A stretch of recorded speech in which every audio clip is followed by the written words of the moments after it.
Hello everyone. Today let's start with theorem 2. If f is a real valued function defined on the closed interval a comma b and p dash belongs to the interval closed interval p of a comma b such that p dash is a refinement of p, then show that LPF is less than LP dash f, UP dash f is less than UPF, and LPF is less than LP dash f, less than UP dash f, less than UPF. Okay, so now they have given a function f, and f is a real valued function, and it is defined, this function is defined on the interval closed interval a comma b. Okay, and they have taken p and p dash belonging to this interval such that p dash is the refinement of p. What do you mean by refinement? Refinement of a partition p. So p dash is the refinement. When do we call p dash to be the refinement? Is every element of p should be present in p dash. See, this is, we have an interval, closed interval 0, 1. Our partition p is 0, half and 1. What is the refinement p dash? P dash is nothing but 0, half, 1 and 1 by 3. So all the elements of p are present in p dash. That means p dash is a refinement of p. Okay. So now let's get into the proof. Let us consider p dash contains just one extra element, okay, than p. So we have p to be x0, x1, x2, etc., xr minus 1, xr, etc., xn. Okay, so this is the p. So we have p dash which contains one extra element, which is alpha. Alpha is less than xr and greater than xr minus 1. Okay, so now we can say that p dash is a refinement of p. Okay, let mr dash, mr double dash be infimum of ir dash and ir double dash, where ir is an interval, closed interval from xr minus 1 comma xr. Ir dash is an interval, closed interval xr minus 1 comma alpha. Ir double dash is an interval alpha comma xr. Okay. Here mr is less than or equal to mr dash and mr dash is less than or equal to mr double dash.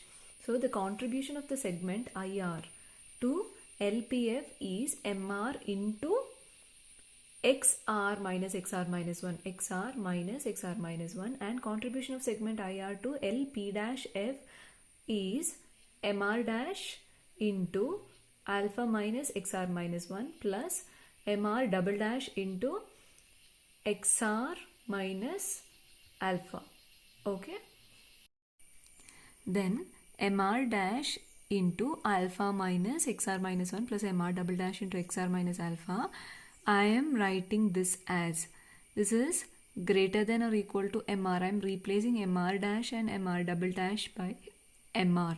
So we had the condition mr is less than or equal to mr dash and mr dash is less than or equal to mr double dash. That means mr is less than mr dash as well as less than or equal to mr double dash, right? So this we are using here.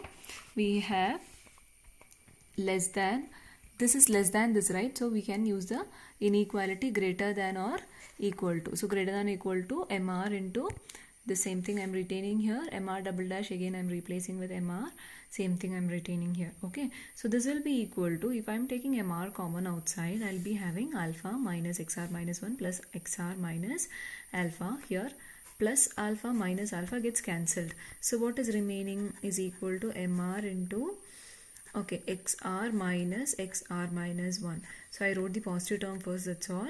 So this, for solving this, I took it as equal to, this is equal to this. Okay, so inequality remains the same, greater than or equal to, what is remaining, mr into xr minus 1. So if you observe properly, this is the definition of L of LPF, right?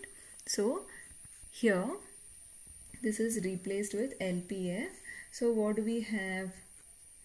we had the contribution of segments IR L of P dash F to be this plus this. So this will be L of P dash F, right? So I'm replacing that. This will be L of P dash F. So therefore L of P dash F is greater than or equal to L of PF. So this is our first proof, right? Let P dash contains P points more than P. We took only alpha 1 point more than P, right? Now we are taking P number of points more than the partition P. Then repeat the above arguments P times.